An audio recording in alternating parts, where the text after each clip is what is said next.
Olá, tá começando agora mais um episódio do É Com Elas, um podcast feito por mulheres, sobre mulheres e para todas as pessoas. Eu sou Maíra Doniti, jornalista, documentarista, escritora e agora podcaster.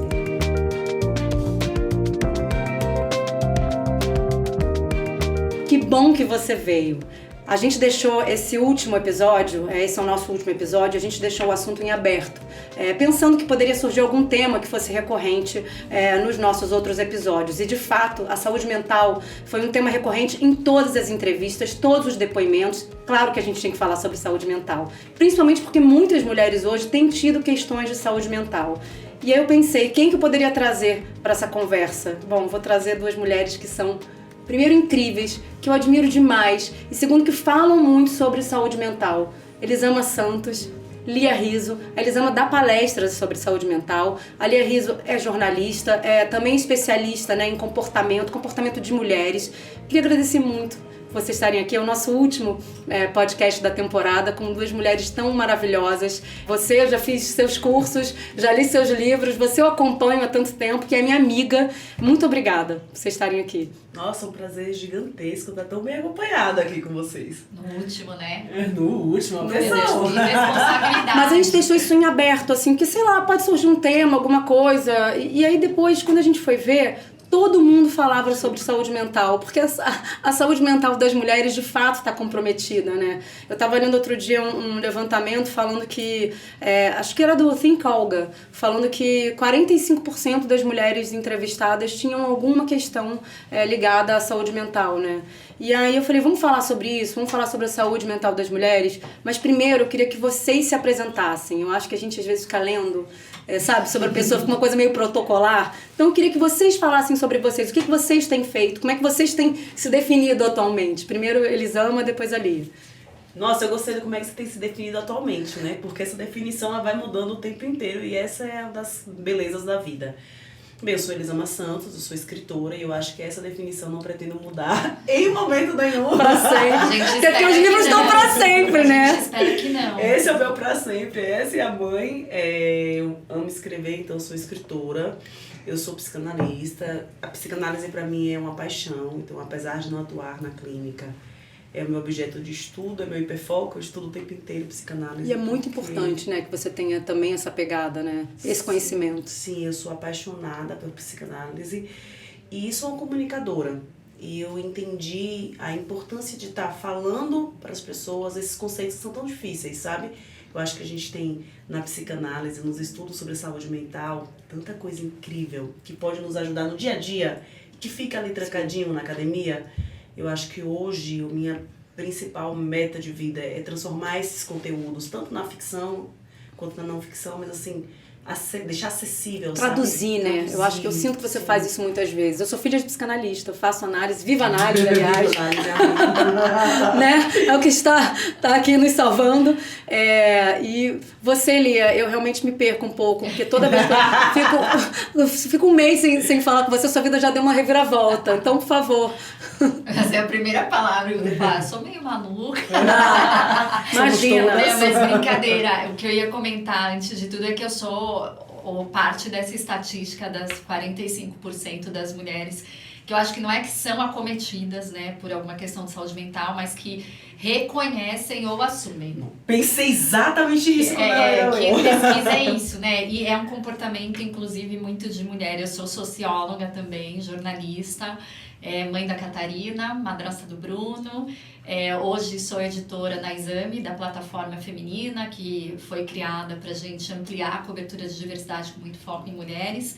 Tem um projeto de liderança feminina de C-Level, né, de mulheres que estão na alta liderança, com a Ana Paula Padrão. A gente está há 6 anos com esse projeto, realiza um grande evento. E o que mais? Acho que é isso. Por enquanto, daqui a 5 minutos o telefone dela toca. Mas e a gente sabe que mulher em pesquisa tem um comportamento, não é nos julgando de maneira alguma, mas assim, de ocultar algumas coisas. A gente tem em qualquer tipo de pesquisa, inclusive, né? Então eu comecei a aprender sobre isso quando eu estava olhando uma pesquisa lá atrás, junto com a Ana Paula, sobre a mulher no mercado de trabalho e ascendendo não só no mercado, mas como chefe de família, né? E como a gente tem essa sociedade patriarcal, machista, né? Somos, em algum aspecto, nós ainda somos, internalizamos isso, muitas delas não assumiam certas coisas para não deixar o marido mal. Não interessa se ele estava sabendo que ela estava ali dando uma resposta anônima numa pesquisa, elas ocultavam isso. E aí eu achei que era uma questão só patriarcal e depois lendo outras coisas e somando os números, né? O Brasil acho que é o país mais ansioso do mundo. Mais ansioso, né? E mais deprimido. E mais deprimido. Ambos. Então, assim, a conta não fecha, né? A mulherada acho que já é maioria também da população, sim, né? Conforme o IBGE. Então, assim, a conta não fecha, é muito mais do que isso. Mas acho que esse número do Finca-Olga, mas que também em outras pesquisas aparecem, é porque a gente... agora a gente está falando mais, né, de saúde mental, sim. E dessa forma. Você passou a falar mais recentemente, né, sobre saúde mental especificamente. Você tinha uma outra pegada, mas você viu uma demanda maior, uma necessidade de falar? Eu acho que eu comecei falando de educação, né? Sim. Primeiro porque era algo que tomava a minha vida. Meus filhos estavam muito pequenos, era algo que eu estudava o tempo inteiro. E depois de um tempo... As mães chegavam pra mim e falavam, Elisama, eu não tenho conseguido lidar com meu filho. Eu grito, eu sacudo ele. Eu falava, tá ok, vamos tentar aprofundar. Sacudo, assim. Você vê que as pessoas elas não falam que elas têm alguma questão de saúde mental, mas elas podem falar que elas sacodem o filho, né? Olha como é que a nossa sociedade é muito aceito, né? É muito aceito socialmente. Exatamente. Ainda mais essa geração que tem filhos agora, a média, né? Sim. E aí, quando eu aprofundava a conversa com a pessoa, ela falava assim, não, porque eu moro com a minha mãe, eu tô suportando lidar com a minha mãe, porque o meu chefe... E aí você via muito claramente que a criança ela recebia o sapo vomitado, né? A criança, o adulto vomita o sapo, que ele engoliu nas outras relações. E eu fui entendendo que o problema não estava na relação com a criança. Eu queria estudar outras relações. Né? Essa pessoa precisava lidar com as relações dela, com ela mesma e com a vida. Como as minhas outras relações, né, a maternidade ela foi saindo do centro da minha vida e outras relações foram entrando, eu passei a estudar mais a saúde mental, porque eu queria entender, assim, como que uma mãe esgotada, exausta, de onde ela vai tirar a paciência? Como essa mulher sobrecarregada no trabalho, sobrecarregada em todos os lugares, ela vai tirar paciência e tranquilidade para conversar com essa criança? Então eu comecei a estudar saúde mental. E esse dado que a Lia trouxe faz muito sentido da mulher mentir. Por quê? Porque a gente fala o que a gente acha que querem ouvir. Nós não falamos a verdade. Porque nós não aprendemos a assumir as nossas verdades. Né? Tem muito preconceito, né? Assim, as pessoas, também, as pessoas consideram questões de saúde mental como incapacitantes, né? Além de tudo. Então, né? Não vai produzir. Mas é mais do que isso, porque assim, tem essa coisa assim, eu sempre falo assim, existe uma coisa que é a educação. Então, assim, a gente sabe qual é o limite do que a gente vai dizer, como a gente vai dizer. Sim. Mas tem um estereótipo de que, assim, a pessoa que fala muito, se expõe demais, você se expõe demais, você fala demais, sincera demais. Então, às vezes, você tá sempre procurando calibrar você mesmo, assim, uma medida que não seja... Estamos na era das redes sociais que as pessoas se expõem demais, mas só se expõem porque elas estão afim, né? Sim. Vivem vidas que não existem. Que não existe. E eu acho que tem um detalhe aqui que não é só o expor, é o que eu assumo pra mim. Exatamente. Você fala em voz alta, vira verdade, gente. A gente tem dificuldade de assumir pra gente que a gente tá exausta. E porque tem uma glamorização da exaustão, né? Acho que isso tá caindo por terra um pouco. Eu acho mas a gente ainda tem isso. A super mulher ainda é um estereótipo que... Que vende, né? E não é só que vende, é que a gente aprendeu que o nosso valor, ele tá pulverizado no que a gente faz. Não é quem você é a mãe que você é, a patroa que você é, a chefe que você é, a colega que você é, a amiga que você é. Então, assim, nós aprendemos muito pequenas essa busca insana por perfeição. Ela tá no cerne da socialização feminina. Nós aprendemos a buscar a perfeição. Você falou isso essa uma aparência. Vez. Fomos educadas para a ansiedade. Eu amei isso. A nossa educação, ela é basicamente ansiogênica. Em todos os aspectos, gente. Todos. Inclusive, assim, de religião, que é outra coisa que fala muito. Tem muito, assim, a culpa não é, assim, todas as religiões em algum aspecto também, tem aquela coisa da culpa cristã, né? Sim. Porque assim, é isso, é ok sofrer, porque você vai alcançar algo lá na frente. Parece que tudo tem que ser à custa de sofrimento, senão vale menos também. Sim, e tem um olhar que você não nomeia essa dor. Então, quantas vezes alguém te pede um favor? E você fala, claro, eu faço. O ombro tá colado na orelha de tanta tensão, seu estômago tá doendo. Mas você não pensa que você não vai fazer. Você não cogita. Não, mas eu dou conta. Ok, amor, mas você dá conta que custo. E como é que a gente vence isso com cada vez mais cobrança? E assim, a gente fala de privilégios, né? Psicanálise, caramba, é um privilégio poder... Sim. E aí, como é que a gente faz isso no macro de um país que as mulheres não têm essa possibilidade? Como é que a gente vence esse estereótipo da mulher guerreira? Ninguém tem, na verdade, né? Porque tem uma outra questão. Aqui, o nosso quadrado é falar de mulher. Então, a gente tem algumas questões que são muito realmente relacionadas a gênero, a raça, outras interseccionalidades que passam por gênero, mas a realidade é que não existe política pública, existe o desmonte, e aí, assim, também tem um aspecto que não adianta você se tratar se você vive com gente adoecida em volta. Então tem essa questão também, não é só sobre você. Sim, e a sociedade está adoecida como um todo, né? Exatamente. Eu gosto muito da perspectiva do coletivo, de quando eu digo que eu não dou conta de algo, eu posso substituir por eu não ter um apoio suficiente para. Exatamente. Porque a gente está num momento muito individualista, em que se você não deu conta... É porque você não tá fazendo o suficiente, é porque você não quer o suficiente. Ai, gente. Basta querer pra ser feliz, né, cansaço. amores? Basta querer pra ser feliz, assim, basta querer pra você ter um corpo maravilhoso, basta querer, você não tá se esforçando. Exato. E aí, quando você fala não dou conta, parece que é um problema meu. Isso. Eu não dou conta, eu não me esforcei, eu não quis o pseudo-meritocracia também nos Em tudo, amores, Até em tudo. porque também outra coisa que às vezes a gente vê as pessoas falando, não, esse é só querer, é assim, não, vai fazer uma caminhada, tem coisas para saúde mental que não custam. Gente, vamos, assim, olhando aqui em São Paulo, né? Onde as pessoas moram que tem um parque acessível para fazer uma caminhada? Só nos bairros privilegiados. Com quem vão deixar os Com filhos? quem vão deixar os filhos? Que horas vão fazer isso? Porque se mora longe do trabalho e pega transporte público, o dia já foi, acabou. Sim. Você vai caminhar o quê? Dentro do ônibus lotado, a média da população. Então, assim, parece muito mais fácil que é também. Não faz nenhuma caminhada. Quem quer faz um exercício, vai não sei onde. Não é tão simples. Não é tão simples. Onde que você encaixa no dia a dia? Uma alimentação mais saudável. Não é de forma alguma. E a gente se sente culpada. E aí o que acontece? Você não assume a sua dor. Você não assume que você tá cansada. Você não assume que não tem tempo. E você acredita verdadeiramente que se você se organizasse um pouquinho melhor, você conseguiria. É um discurso, né? E a gente acredita nele. A maioria das mulheres acredita nele. Nós vivemos um momento em que o autocuidado, ele é um produto.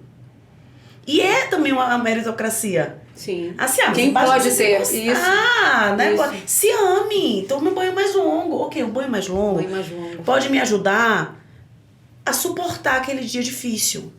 Mas banho mais longo não melhora a minha sobrecarga. Banho mais longo não me traz mais apoio.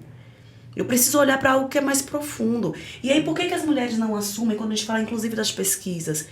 Quando eu dou nome, não sou eu. Parou de ser o problema em mim.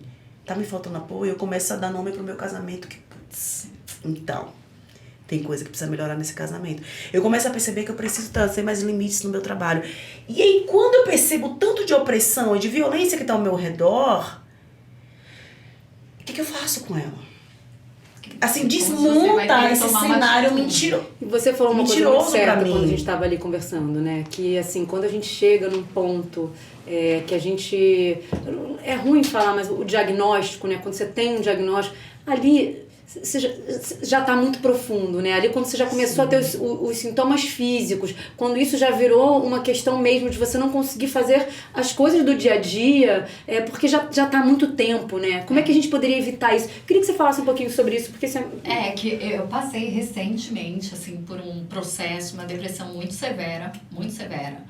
E aí, quando eu me dei conta, era exatamente isso, assim, eu basicamente levantava para trabalhar, porque eu não podia perder o trabalho.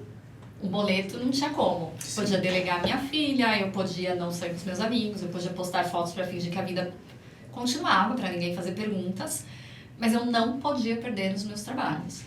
E os meus trabalhos, no plural. Num determinado momento, o meu terapeuta disse, você tem que abrir mão de algum deles. De algum dos seus trabalhos? Eu não posso. Não, mas eu não posso. Eu sei o tanto de conta que eu tenho para pagar, não dá para deixar nenhum nem outro, tenho que fazer. E aí, bem, tô encurtando muito a história, né? Mas assim, chegou uma hora, por sorte, sou uma pessoa privilegiada, podia pagar o terapeuta, podia pagar os medicamentos. Sim, os que medicamentos são caríssimos. Caríssimos, não tinha genérico, não tem na farmácia de alto custo, não tem. E aí, chegou um momento, assim, que eu comecei a contar da data que eu me dei conta, ou que eu fui diagnosticada, ou que, assim, como se a casa tivesse caído totalmente, cada mês que passava. E um dia eu falei, meu Deus, faz 3 meses que eu vivo nessa neblina.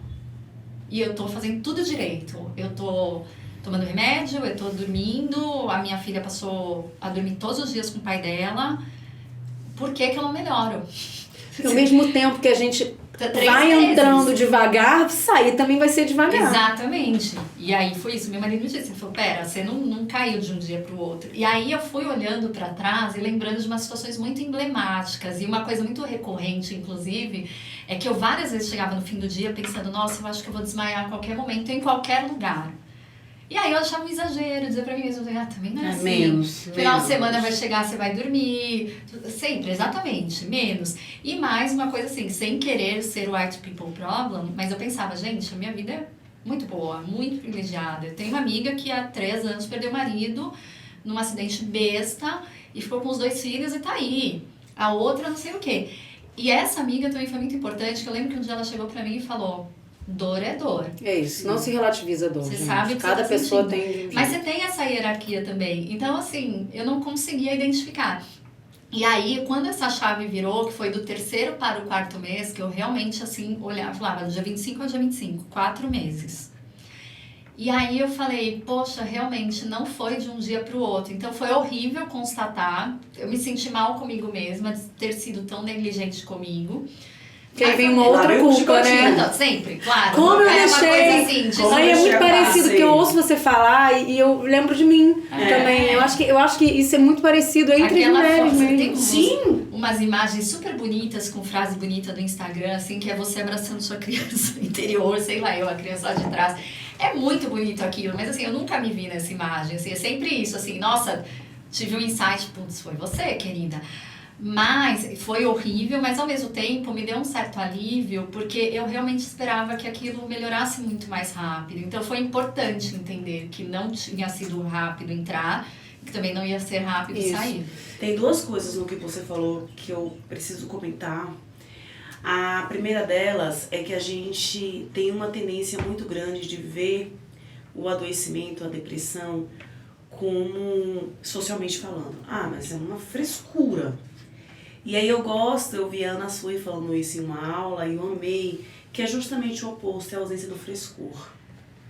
E aí o que ela me disse? Ela começa a adoecer, então eu vou, para de sair com meus amigos, eu vou juntar energia apenas para fazer o que está duro na minha vida. Eu vou fechar todas as janelas que ainda ventilavam alguma coisa, que ainda refrescavam alguma coisa, que ainda traziam o mínimo de energia para mim. Vou fechar tudo porque eu tenho que focar no que eu tenho que fazer.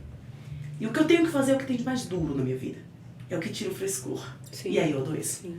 É o que fecha as janelas. Loucura, é o que né? fecha Eu o nem vento tinha circulando. pensado nisso. E E é ao o que a mesmo gente tempo, faz. É o que a gente é faz. tão contraditório como que a gente demora a se perceber, a se falar, e ao mesmo tempo o Brasil é o país do remedinho. Sim. As pessoas tomam remédio pra qualquer coisa. Pra qualquer coisa. E aí uma segunda coisa que você falou e que eu acho que nós mulheres precisamos entender é que o sintoma é um amigo. A gente bom, tem uma isso é bom, tendência... Essa aspa aí tá boa. É que a gente tem uma tendência de olhar esse sintoma como uma traição do nosso corpo. Como assim você não tá dando conta desses compromissos que a gente assumiu juntos? Né? E esse do seu corpo, porque além de tudo, eu corria 3 vezes por semana. Então elas falavam assim, não, a academia tá em dia. Tô fazendo tudo Meu certo. amor, tô te dando a tua parte, você me dá Tomei a minha decisões agora. conscientes, já tomava uma medicação, porque eu tinha crises de pânico há muito tempo, e o diagnóstico inclusive foi, quando você perde o controle, você entra no pânico. E era muito verdade, tanto que eu tinha noturno. Quanto mais pesado eu dormia, mais eu tinha crise. Então, assim, tudo isso estava acontecendo. Minha filha estava bem, o trabalho que eu queria, estava entregando. Assim, por que agora? Tô fazendo tudo certo. Tô fazendo tudo certo. E era muito pesado. É muito boa menina, né? Fazer tudo certo, gente.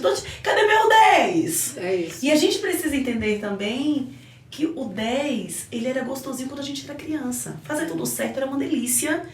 quando o papai leva a gente pra tomar um sorvete de presente, porque você fez tudo certo.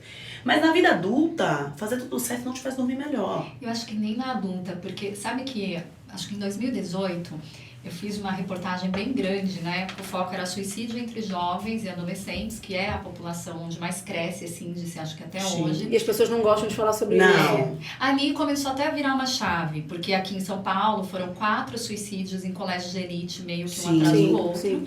Então ali começou a virar uma chave. Na revista que eu trabalhava na época, a gente tomou uma decisão de fazer uma grande reportagem. E tem esse sincerona. tabu, o jornalista não dá suicídio. Que ainda bem que está mudando um pouco, porque precisa falar, porque justamente os sintomas não eram reconhecidos, sendo que existe uma estatística da Organização Mundial da Saúde de que quase 90% dos casos está associado a algum transtorno. Então, eles seriam potencialmente evitáveis, né?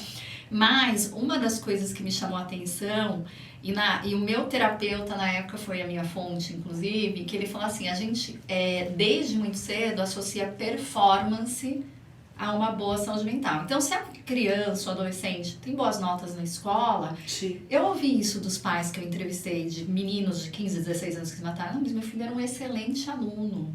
Ele queria ser isso, ele queria ser aquilo, ele fazia programa de voluntário, não sei o quê. E ele falou assim, boa nota Nunca. não é, saúde mental. sinal de Não, boa saúde não. mental. E não é. E aí, mais uma vez, voltando pro sintoma, a gente precisa assumir esse sintoma como esse aviso desse corpo. Quando menos eu escuto o meu sintoma, mais o meu corpo vai ter que desenhar esse sintoma pra mim. Sabe Aquilo que você tava falando. que a gente faz com as crianças, assim, filho, guarda. Filho, guarda. Caramba, garoto, guarda esse negócio. O corpo faz isso com a gente. Eu só saí. Quem sempre também. Eu já fiz o curso, por que gritam? Segui gritando. O problema tá comigo. Mas já falei que a Elisama grita, então... Nossa, inclusive eu salvei esse. Esse mês salvou. Isso, pra gente se sentir um pouco melhor dentro dessa projeção que a gente tem sobre... Mas você sabe que assim, eu tive, quando eu fiz 30 anos, a gente fala sobre sintomas, né? E eu acho que sempre tem algum motivo. Quando eu fiz 30 anos, essa cobrança social, eu acho que eu tinha uma cobrança social muito grande em cima de mim. E quando eu fiz 30 anos, eu via minhas amigas casando e tal, e eu via que talvez aquilo não fosse pra mim. Eu comecei a não... Eu não me sentia dentro do que o social gostaria que acontecesse comigo, e eu comecei a ter uma crise de pânico atrás da outra. Foi um período muito difícil, assim, até eu acho que eu consegui me aceitar. E o que você fala eu nunca faltei ao trabalho, a minha produtividade nunca caiu, pelo contrário, tudo em volta estava péssimo, eu não conseguia. Novo, gente. Foi mesmo. Gente, eu não consegui. Uma vez eu fui fazer uma prova de corrida, eu comecei a chorar porque eu não estava conseguindo correr, sabe? Eu comecei a chorar, eu lembro de eu chorando assim na rua. E aí no trabalho, que eu queria entrar nessa questão, que eu acho que é importante que a gente fale de mercado de trabalho, mas a minha chefe chegou pra mim e falou, não conta pra ninguém que você tá tomando remédio. Isso, claro, tem mais tempo, né? Tem quase 10 anos. Eu queria saber de vocês que estão muito ligadas a esse assunto. Mudou de 10 anos para cá? As empresas hoje estão querendo falar mais sobre o assunto, abordar, estão mais próximas aos seus colaboradores? Vocês percebem alguma mudança? Eu acho que pouco, viu? Eu acho que se fala mais. Tem mais tentativas, mas no fim do dia é muito difícil você casar o interesse da empresa com o que realmente significa bem-estar para o funcionário. Assim, as entregas ainda é uma conta que não fecha. E também é uma questão assim, por exemplo, a gente está vivendo agora esse conflito da volta do presencial, do híbrido, né? Porque todo o que se diz é que o híbrido veio para ficar, né? Então você tem uma possibilidade de uns dias remotos, outros presenciais. Mas aí assim, se você disser que você não vai naquela semana que você precisava em 3 dias, porque você consegue trabalhar da cama, mas você não consegue sair dela para trabalhar, isso não vai ser compreendido. Não vai, é muito raro, assim, e depende muito mais de quem é o líder do que da cultura da empresa, inclusive, porque essa questão da cultura acho que é um grande problema nesse momento de mudança, porque quem está na liderança está muito habituado com os padrões antigos, com as cobranças. Foi uma pessoa assim que estava muito associando liderança e chefia à supervisão, e tem que estar olhando se as pessoas estão trabalhando, a controle. Então, enfim, eu acho que talvez isso, agora que está se começando a falar muito mais, talvez em algum aspecto isso vá mudar, mas eu acho que ainda é um processo. Mas vocês não passos acham... muito lentos. E tem mais um detalhe, né? A gente tem muitas áreas precarizadas, em que as pessoas são PJ, Sim. ou em extremos, né? Que as pessoas, assim, estão completamente por elas. Mas- Aí é mais difícil ainda. Eu acho que o que a Lia trouxe aí foi maravilhoso. A gente tem nas empresas um pouco mais de intenção de falar Sim. e de cuidar. Não porque as empresas são boazinhas, mas porque é urgente. É isso que eu ia Porque falar. o próprio mercado tem cobrado o que você faz por cuidar dos seus E por uma funcionários. talvez queda de produtividade. Pela queda de produtividade, os RH estão O recebendo. burnout virou... agora tem CID, né? De Exatamente, saúde tem ocupacional. CID, os RH estão recebendo. Quantos burnouts a gente já teve no passado, né? Sem poder dar nome a isso. E quanto temos? E Gente, agora, esse número de 45% mostra que a gente não nomeia esse negócio. 45% das pessoas que estão dizendo que sim, né? Exatamente, mostra que a gente não nomeia esse negócio. Então, eu acredito que, como a Lia falou, estamos caminhando a passos muito lentos para nomear, mas o olhar individualista para a coisa ainda existe. As empresas não têm assumido o seu lugar de o meu ambiente ele é protetor da saúde mental do meu colaborador ou ele é um fator de adoecimento do meu colaborador. É isso que eu queria chegar, porque eu vi você Não falando sobre tá. isso outro dia. Então o que a empresa tem feito? Tô te dando psicólogo de graça. Tem um site, amores. Tem um No aplicativo. pacote de benefícios, No tem pacote de terapia online, tem benefícios. Gympass, tem não sei o quê. Mas eu boto uma geladeira com salgadinho pra você ficar trabalhando até 10 da noite. Você nunca vai usar um Gympass, você vai fazer a terapia onde? Você entende? Toda É mesa. exatamente isso aí. Então, temos todos esses programas e muitas vezes o RH, quando vai fazer o briefing, vai conversar comigo, eles a gente tem, mas eles não usam. E aí a pergunta, por quê? Vocês estão tentando entender por que seus colaboradores não estão usando? Eles não usam, porque eles estão super ok de saúde Tá mental. todo mundo E é muito isso. bem, ou é porque eles não Olha o querem. nosso índice. Gente, Ou onde porque eles não vão querem usar. Então assim, vai usar. Olha a média. E você onde? fala, você entra, que tipo de resposta você recebe? Então, quando eu tô com... depende muito de como que eu tô sentindo. A empresa que tá ali, quem tá conversando comigo, os representantes. Como normalmente o RH é mais fácil de conversar, né? Eu pergunto, tá, mas como que tem funcionado na empresa? E muitas vezes o Como RH tá que tem funcionado desconectado a da liderança? realidade da empresa de fato, né? Como que tem Sim. funcionado a liderança? Mas aí eu sempre pergunto, como é que estão os afastamentos? Porque esse dado, ele não mente. Aí eu Exatamente. queria ser uma mosquinha pra ver você tendo esse tipo de diálogo. Sabe? Esse dado, ele não mente. A gente consegue enganar com todos os outros dados. Mas na hora que o meu colaborador surtou, ele chegou num limite absoluto. Eu não posso mais mentir, ele tá afastado. E a culpa é dele. A culpa não é da liderança, da empresa, do ambiente. Poxa, a gente não- dá o psicólogo. E não Por só que não fez a isso. terapia que a gente ofereceu há tanto tempo, que a gente faz tanta campanha? E o retorno dele vai ser muito improvável, porque é uma lógica que cabe, por exemplo, para a mulher na licença maternidade. Você fica fora, e aí assim, não é só sobre a sua entrega, sobre alguém assumir o seu lugar, é sobre você voltar e como você vai ser recebido por quem ficou. Sim. Como é que vão ler isso? Como é que você vai voltar a se contextualizar naquilo? Então assim, a licença maternidade é uma coisa diferente, mas por exemplo, você, Mas quando é a uma mulher... boa analogia, assim. Quando a mulher não é demitida imediatamente após o retorno, após o período de estabilidade, ela fica no máximo mais um ano. A maior parte fica no máximo mais um ano na empresa, porque é isso, ela não consegue voltar de verdade, né? E não é uma questão de você não ter lugar, é questão que assim, não te recebem, você não se conecta mais com aquilo, você não tem abertura para colocar a sua vulnerabilidade. Imagina alguém que se afastou por questões de saúde mental. Que não é assim, não quebrou o braço, não teve um AVC, tipo assim, pifou, mas pifou de um jeito que não se enxerga. Eu lembro uma das coisas que eu tive fisicamente, assim, a minha tireoide parou de funcionar. Eu descobri, né, depois que eu fui, assim, na endócrina, botei lá um monte de coisa, ela falou assim, vamos fazer uns exames, mas eu tô achando que você tá com hipotiroidismo. Como eu sempre fui muito magra, tipo assim, será? Lá, Passou batido. bingo! E quando eu fiz o exame, foi um alívio. Porque eu podia falar que tinha uma coisa concreta. Ó, Tinha isto algo no meu físico. corpo não está porque o hipotiroidismo funcionando. levou um ganho de peso, foi isso? Não tem, levou né? a um ganho de... No meu caso, eu estacionei num peso pós-gestação, mas eu realmente sempre fui muito magra. Eu pesei mais de 50 quilos até a minha filha nascer quando eu tinha 35 anos. Eu passei disso, eu não doava sangue. Então, assim, ninguém reparava, eu mesma. Tipo assim, é um peso que ficou da maternidade, da gestação, ok. Mas o louco é que muitos sintomas que eu tinha, que era aquela sensação de andar com o freio de mão puxado, eu sempre levava muito mais tempo, exatamente, um processo que não passava nunca. E tinha uma questão mental evidente, acho que começa por aí, mas pra mim foi um alívio quando eu fui dizer, nossa, é hipotiroidismo. Olha a loucura. Não é a minha cabeça. Nós estamos numa fase em que a biologia, ela é algo que eu tenho um exame pra te mostrar. Exatamente. A gente tá nessa fase, assim, tem uma ressonância. Eu quero ver, seja lá qual for o diagnóstico da depressão, uma ressonância, o cérebro funcionando. Só que nós, química e biologia, nosso corpo, ele reage ao ambiente. Então, nós duas podemos estar doentes emocionalmente, mas a minha tristeza vem do término do casamento, e aí eu não tô processando dopamina bem, e a dela vem pra questão física, a gente vai fazer o exame e vai ser igual. Não dá pra tratar igual. São situações absurdamente diferentes.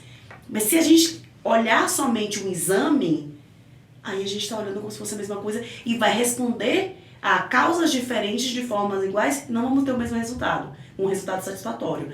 E algo que a Lia falou que é essencial que a gente diga, nós não vamos voltar do mesmo jeito que a gente foi. Não deu pause na minha carreira, e aí eu adoeci, ou me afastei por conta da licença maternidade, e aí eu apertei o play. Olha só, voltamos. Isso não existe. A vida seguiu, a vida da empresa, a sua vida como meu colega, como a minha colega, e a minha própria vida. Eu me transformei nesse período. Quando eu volto, eu sou outra. E é natural que seja outra. E que bom que eu sou outra. Porque você vai ser outra também em suas várias capacidades de lidar com diferentes situações, né? Exatamente. Eu me sinto uma pessoa hoje, por ter me tornado mãe, muito mais criativa, muito mais. E ao mesmo tempo também acho que tudo que eu passei, não vou aqui romantizar o meu quadro, sabe? Mas pra mim hoje eu tenho mais autoconhecimento, tem coisas que eu... Amor, gestão de crise, o que é que uma mãe... É isso. Quem gera uma crise melhor que uma mãe nessa Não, mas eu tô falando vida? até na história da minha saúde mental mesmo. Tem coisas que hoje eu sei identificar os meus gatilhos, sabe? Sim. Eu aprendi. Então tem coisas que hoje são inegociáveis. Não faço, não vou. Tem situações que eu não vou me colocar à prova, porque eu sei que vai ter algum problema. Sim. Né? Mas e aí? E aí eu queria chegar num outro lugar, né? A gente conversou muito sobre isso antes. Eu lembro quando a Lia estava passando por isso, assim, no período de mais crise, né? Mas é sobre... A gente fala sobre mulheres, a saúde mental das mulheres, e a gente fala também sobre sororidade, né? Pra mim foi muito importante ter mulheres que eu pudesse contar. Eu lembro um dia que eu estava numa crise e ninguém estava percebendo. De repente uma amiga minha me pegou, me tirou do lugar e falou assim, vem aqui. O que está acontecendo? Só ela percebeu. Vocês enxergam, assim, que... o quão poderoso que é a gente poder contar com outras mulheres que já passaram pela mesma situação? De fato, eu tive uma amiga também que foi fundamental, porque assim, eu tava contando, antes da gente conversar aqui pra eles, acho que você tava, né, que eu tava dizendo que eu fiquei sem dormir quase 12 dias, eu dormia no máximo 2 horas, e eu acordava, eu vivia atenta, assim, sabe, eu vivia pronto pra qualquer coisa, enfim. E aí, uma mãe de uma amiguinha da minha filha da escola, um dia pegou minha filha e disse, você pode pegar a Catarina pra mim? Porque eu não tô me sentindo bem pra dirigir. E quando eu desci pra pegar minha filha, ela olhou pra mim e falou, o que tá acontecendo? Aí aquela pergunta do clássico, tá tudo bem, né? Que daí você desmorona. Era uma mãe com quem eu tinha intimidade, mas assim, não era uma amiga de infância, a gente se conhecia há 1 ano e meio. E aí ela fez uma coisa assim que foi um divisor de águas, porque assim, eu não conseguia, inclusive, explicar para as pessoas à minha volta o que estava acontecendo. Eu não conseguia, porque eu não queria também, porque era isso, falar em voz alta, vai ser verdade. E porque eu tinha muito medo de quais iam ser as reações, assim, se elas iam entender, se elas iam achar menos, se elas iam achar mais, que cada um teve. Meu pai teve uma reação, minha irmã teve outra, o pai da minha filha teve outra, E esta pessoa me disse, amanhã você faz uma mala, a gente vai para um hotel com piscina para as crianças brincarem e você vai dormir 2 dias. Ai, que maravilhosa! Mas veja, além de eu ter uma pessoa que realmente, assim, até hoje eu falo, você me salvou, mas ela podia me oferecer isso, eu tinha condições de aceitar isso, e realmente dali pra frente muita coisa mudou. Não melhorei depois desse final de semana, Claro que não. Mas foi diferente, assim, e foi como se eu tivesse uma licença pra cair. Eu já tinha caído, mas ali também eu senti, não... alguém vai cuidar da minha filha e vai bem, minha filha vai estar distraída, não vai ver. Eu lembro a primeira vez que eu tive uma crise de choro na frente da minha filha, porque eu não conseguia mais segurar. E foi abrindo a árvore de Natal.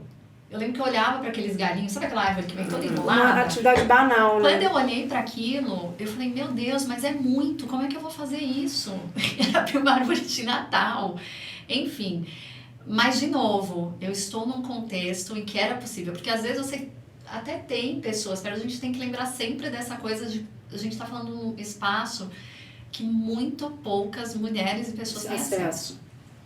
E isso também vira uma bola de neve, porque vira aquela coisa assim, ai gente, mas você pode pagar terapia, você pode fazer exercício, você pode fazer...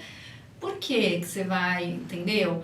Então eu acho que isso, quando o doente não te dá licença de parar, e se você não ficou doente, você não vai olhar para as outras pessoas, ou se você não tem empatia, assim, Não.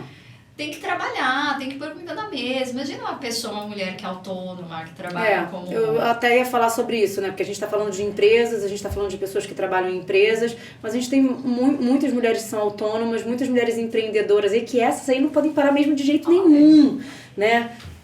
Eu tive crise de ansiedade no ano passado. Foi um ano muito difícil pra mim.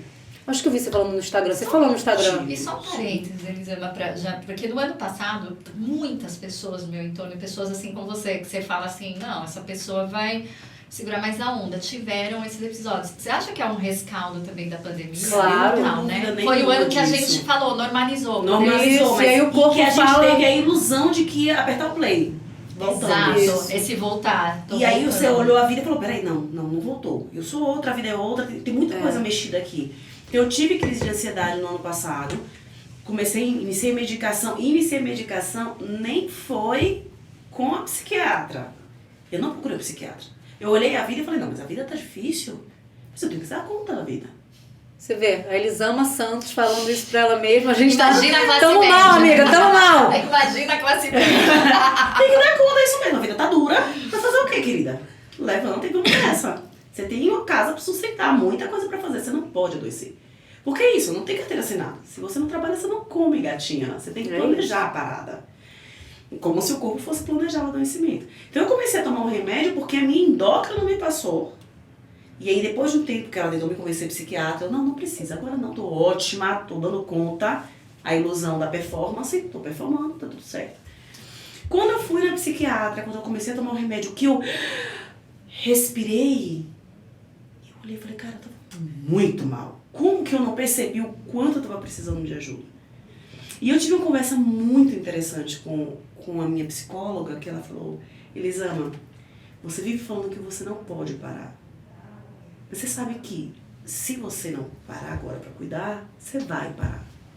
E a queda na hora que você parar por conta do adoecimento vai ser muito mais demorada pra reerguer. É melhor sua parada agora programada. E isso mexeu muito comigo, sabe? Assim, cara, é isso, eu vou programar as minhas paradas. Porque eu vou precisar, eu tô adoecendo. É melhor eu agora que eu ainda tenho alguma capacidade de manejar o que eu posso ainda tem diminuir, algum combustível, né? O que eu posso fazer, porque em algum momento, na hora que eu pifar, eu pifei. Nossa, é uma loucura, porque quando você tá lá trabalhando e o computador fala, vai reiniciar automaticamente 1 hora, pretende adiar? Daí você fala assim, vou botar à noite, que eu vou estar dormindo, e aí não vai me atrapalhar. E a gente se apega ao trabalho, porque normalmente é o último lugar em que a gente pifa. A gente sai Esse pifando programa tudo. a atualização do computador, por que não dá pra gente olhar pra gente e falar, vai ser muito pior difícil. e tal? E quando você é autônoma, que você depende daquela grana pra pagar as contas. E as contas, eu vivo elas isso hoje em baforam dia, no que teu pescoço. o mindset realmente muda muito. Muito. Elas baforam no teu pescoço, você não consegue esquecer. As contas não se deixam esquecer, elas vão chegando. Agora a gente fala muito sobre mulheres, né? Sobre mulheres ajudando mulheres. Como é que a gente chama os homens para esse debate? Eu tenho, como que eu posso dizer? Eu tenho algumas restrições. Eu acho que eu tenho muito cuidado quando a gente fala como que a gente chama o homem para o debate. Por quê? Porque senão vira mais uma responsabilidade nossa. Mais uma responsabilidade feminina, ensinar pro marido dela o quanto ela tá cansada, ensinar. Mas você tem que ter jeito pra conversar. No caso, acontece mesmo no mundo corporativo, né? Que as lideranças são masculinas. Como é que... Pois é, mas e aí fica, mas será que sou eu quem tenho que fazer isso? Sou eu quem tenho que ensinar o meu chefe, o meu colega, etc. Por enquanto, talvez. Eu acho que existe aqui um ponto que é importante. Quais são os meus aliados masculinos? E são eles que façam o trabalho, não é meu. Eu descubro os aliados, e é com os aliados que eu falo, querido... Talvez no mundo ideal, porque... Parte sua. Cara, é mais fácil você lidar com um aliado e pressionar o aliado pra ele começar com aquele outro do que você. Mas quem transformou o cara em aliado também foi a gente, né? Essa é a questão. Sim, mas assim... Ele já é um aliado porque ele não nasceu aliado. Não, nenhum nasceu aliado, mas tem alguns que eles já estão um pouco mais. Sim. O que eu quero trazer aqui? Estão mais letrados nesse sentido. O que eu quero trazer aqui? Que não é nossa responsabilidade, Não. senão a gente abraça mais um peso. Sim, e a gente adoece. Sim. Entende? Então assim, e tem um lugar aí que é o de... Existe o aliado que eu quero construir, que eu tenho que convencer, essa parte educativa mesmo, de mudar a cultura, de mudar a forma que a gente conversa, etc. E tem um lugar aqui de limite. Você não tem que entender, você precisa respeitar. Entende? Sim. Então tem um lugar aqui que eu não vou esperar te convencer do quanto isso é importante pra mim. Isso vai pra mim ajudou muito a minha saúde acabou. mental, sobretudo quando eu tive filho com outra mulher, sabe? Tem uma hora que assim, eu não vou convencer, não vai adiantar. E isso me ajudou demais. É o que eu falo sobre o autoconhecimento, né? Você poder entender os seus gatilhos ali, até onde isso vai te violar. Exatamente, porque senão a gente está o tempo inteiro esperando a educação fazer efeito. E não é assim, a educação é um projeto de longo prazo, não só na educação infantil, na educação dentro da empresa, no aprendizado do cara, é longo prazo. Só que enquanto ele aprende, tem limite que vai ter que ser colocado. Eu acho que limite é realmente a melhor resposta, assim, porque teve uma hora, assim, que eu botava os limites em mim. Então, assim, eu tinha crises, eu chorava, eu surtava, e depois eu me sentia muito mal. Isso aconteceu e muito saía me comigo. desculpando com as pessoas. Aí chegou num momento... Uma rebordosa, né? É uma ressaca, né? Ressaca moral. Mas chegou um momento que também eu falei, não, pera, eu tenho uma questão minha, estou tratando, estou olhando para isso, mas existe uma coisa do outro que também desencadeou isso. Não é Sim, culpa e nossa. olha, a nossa busca pelo aliado, por como educar, ela tá muito abraçadinha com a nossa socialização de não causar incômodo. Então eu quero que você se eduque para que eu não tenha que te falar que você tá errado. Pra que eu não tenha que falar, ei, cara, assim você não fala comigo. Pra que você perceba, exato. E não então, vai eu quero que funcionar. você perceba sozinho. Então vamos te educar, vamos criar muitas coisas pra educar os homens. Pra que a gente não tenha que ser as meninas chatinhas, malvadinhas, ruinzinhas, que tem que falar, não faça isso.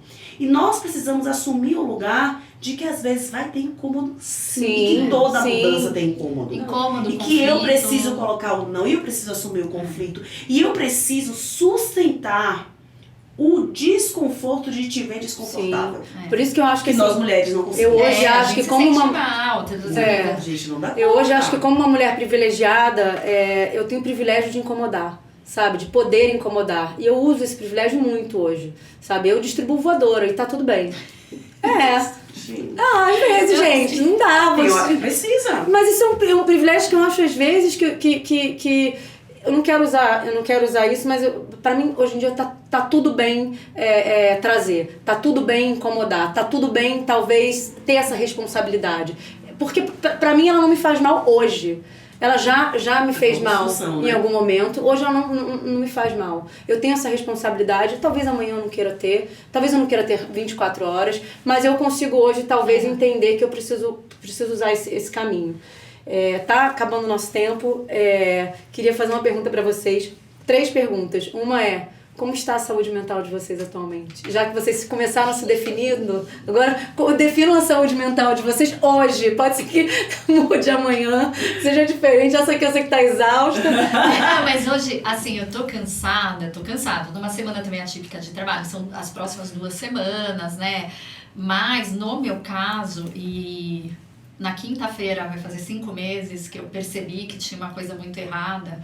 E vai fazer 1 mês que eu finalmente senti que eu tava agora numa curva ascendente de melhora e de estabilidade, de tranquilidade, que eu não lembrava mais como era sentir. Porque antes disso eu achei que eu tava melhorando e tinha aquelas oscilações que são normais num momento ok da vida. Imagina num que você tá numa turbulência. E eu sempre fui uma pessoa que matava no peito. Então, assim, na minha família, eu sou a filha mais velha. Os meus pais se separaram e os dois saíram de casa na época. E eu tinha, acho que 23 anos, a minha irmã tinha 22, meu irmão tinha 16 para 17, e nós ficamos os três. E aí todo mundo falou, vocês já são adultos, vocês se viram. Assim, tá tudo bem. E ali eu acho que foi o começo do fim dessa coisa de eu dou conta, sabe? E porque eu era essa pessoa, eu dou conta. Mas você herdou 2 filhos, você era a única que estava levando em casa. Não, mas eu vou dar conta. Aí depois passou, daí minha filha nasceu, e aí eu trabalhava para pagar uma estrutura para poder trabalhar. Não era uma coisa assim que sobrava, chamava, não. E tudo bem, eu achava também ok. E eu sempre fui muito prática com a maternidade, porque eu era a pessoa que dava conta, né? E aí, eu sempre era a última pessoa da família a saber as coisas, porque eu era que ia resolver, ia dar esporro em todo mundo e ia resolver. E aí, de repente, assim, eu descobri que eu era uma grande farsa, por assim dizer, né? E que eu precisava ser, ainda bem, né?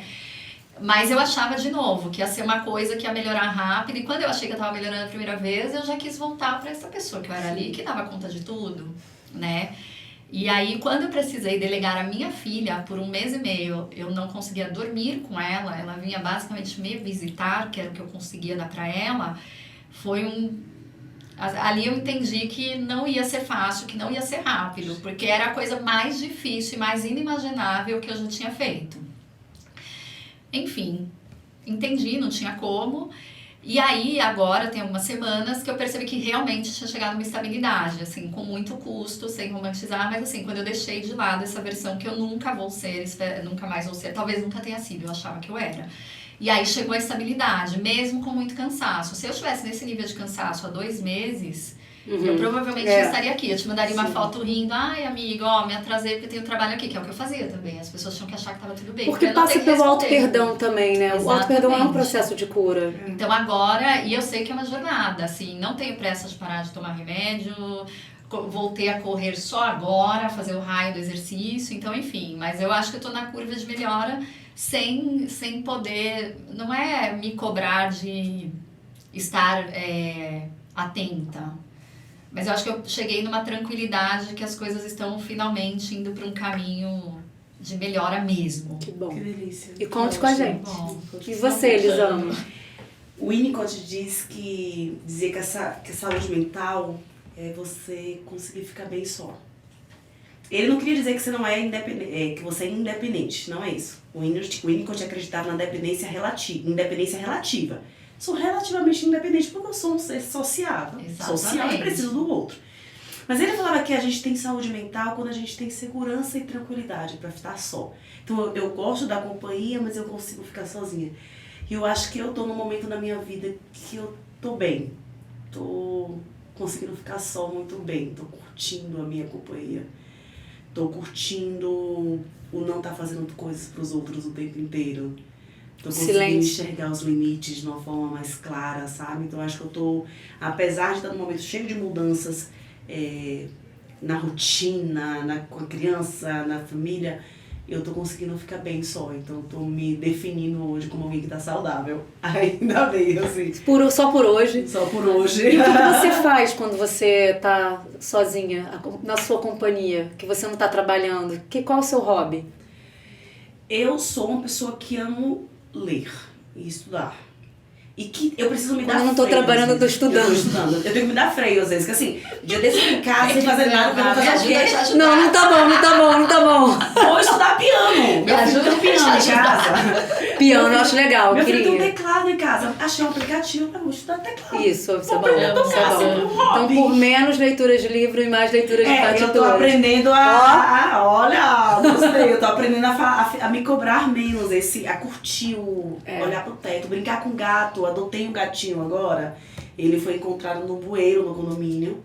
Fez um escândalo, os vizinhos tiraram ele assim 3 horas pra conseguir tirar esse bicho que miava desesperadamente. E eu falei, pega esse guerreirinho que é meu. Agora qual o nome dele? Casa, T'Challa. Ele é todo pretinho assim, é o meu príncipe de Wakanda. E aí eu às vezes eu passo horas brincando com ele. Esses dias eu me atrasei pra acordar as crianças pra ir pra escola. Aí acordei todo mundo atrasado. Gente, vai, eu fiquei brincando com o T'Challa, melhoraram. Gente, isso não é tranquilidade. Pronto, melhorou. Será, né? Agora sim. Isso não é tranquilidade. E você, Lia, seu hobby? Cara, eu fiquei tirando sarro da Elisama, mas assim, que eu falei, estuda, não sei o quê. Estudar. Cara, eu gosto de organizar minha casa, porque eu me mudei para esse apartamento depois de uma reforma e ficou aquela coisa assim que você sempre tá arrumando, tinha alguma caixa, enfim. Mas eu voltei a correr, que é uma coisa que eu gosto muito. E eu gosto de ficar no Pinterest. No Pinterest olhando coisas e... Cara, cada pessoa tem uma mania, né? É. Pinterest foi bom. Eu gosto de jogar buraco online. Mas eu... Gente, não posso jogar nada online, porque eu tenho o meu pezinho pro vício, ele tá aqui. Ah, mas né? eu também. Mas isso não vale dinheiro, não. Você só pega... Você faz a dupla. Não, mas não é Mas só não é um isso. É o vício de vício do dinheiro, é um tempo vício que de eu já quero tá mais e jogando. mais e mais. O não- tempo fica. Agora tem uma coisa também. Eu sempre gostei muito de sair, andar na cidade. Eu fui morar num lugar que eu pudesse andar a pé até a Paulista, levar a Catarina em museu, não sei o quê. Eu ainda não consigo fazer essas coisas. São coisas que eu gosto muito, mas eu ainda não me sinto Mas por bem. falta de tempo? Não, eu não me sinto bem fazendo ainda. Eu tenho ainda uma dificuldade. processo. Eu não sei há quanto tempo eu não janto com as minhas amigas, não é porque eu não gosto dela, eu falo com elas.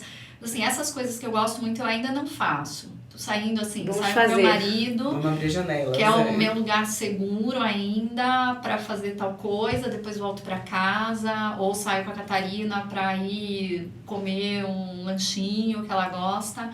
Então essas coisas têm sido escapes também. Sim, sim. Última pergunta, que é a pergunta que eu faço pra todo mundo que senta aqui. A gente vai, daqui a um ano, vou voltar a isso, tá? Vou cobrar. Mas tem alguma coisa que vocês queiram aprender? Piano era uma boa, você estava falando. Eu tô aprendendo. Daqui a um ano a gente olhar e falar, ó, aprendi. Mas sem cobrança, gente. Não é pra ferrar a saúde mental de ninguém, não. Nossa, Tem que ser pensa. tranquilo. E eu com as minhas compulsões, eu sou bem essa de se eu botar daqui a um ano eu vou estar tocando Eu sou a boba. pessoa da listinha que olha em dezembro. O que eu escrevi lá atrás? Cara, é engraçado, né? Agora eu queria aprender a deixar realmente as coisas fluírem mais, porque eu passei muito tempo tentando botar no lugar, tentando me colocar no lugar, tentando aprender a lidar com essa nova dinâmica, com essa nova... Quando eu fiz aniversário em agosto, eu falava, eu lembro que eu escrevi assim, eu tô me despedindo de muitas coisas e eu tô dando boas-vindas pra essa pessoa que eu nem sei quem é ainda. Né? Então eu passei esse tempo, assim, botando essas coisas no lugar. Então acho que agora eu só quero deixar fluir, sabe? Não quero aprender muita coisa. Obrigada, vida. Já aprendi bastante, não quero aprender mais, não há esse custo nesse momento. Não chega. Então, assim, tô bem de Deixar aprendizado, fluir é fiz bom. um doutorado, agora eu quero ficar só alienada, passeando, indo viajar. Só Você fluindo. brincando com gato. Só quero brincar com gato. É um aprendizado difícil, você deixar fluir. Pra mim, Gente, soltar pra o mim controle é difícil. quase impossível. É. Assim. Tem uma de terapia dia sim, dia também. Exato. Né? Ah, mas viva a terapia, viva a Viva a psicanálise, terapia, viva a nossa. análise, a sua cognitiva comportamental. Do botãozinho. Viva, viva. Não pode falar botãozinho aqui que é palavrão, mas eu conto depois. Aquele? Esse botãozinho precisa aprender Ai, a que focar nele. delícia. Sim, Precisamos. Olha, eu queria muito agradecer, foi um papo muito legal. Próxima temporada eu prometo espumante. Dessa vez foi só um café. Aceitamos depois do meio-dia. Mas eu queria agradecer muito, vocês são duas mulheres incríveis. Eu consumo você. Né? É estranho dizer, mas é verdade. Eu também consumo você, que eu volto e falo, Lia, preciso de um contato. Mas eu estou muito feliz, realmente, assim, acho que saúde mental com vocês duas é saúde mental real, né? A gente poder se abrir, falar das nossas vidas também, não só ficar falando o que a gente deveria, o que deveria fazer, como que a sociedade deveria agir, porque a gente sabe que isso não Tem vai uma rolar. distância, o que deveria para o que dá. Sim, Isso, sim, e estamos sim. aí, gente, né? Suportando, contem comigo aqui também. Conta comigo também, foi um prazer Obrigada, imenso. amigas. Nossa, Imenso presente. conversar com você. Presente. Já tem que eu não vi ali. Pois é. um prazer imenso estar aqui. Pois é, 1 ano quase. Ó, tá aí. Pode chamar a gente mais vezes. Eu topo. Tamo junto.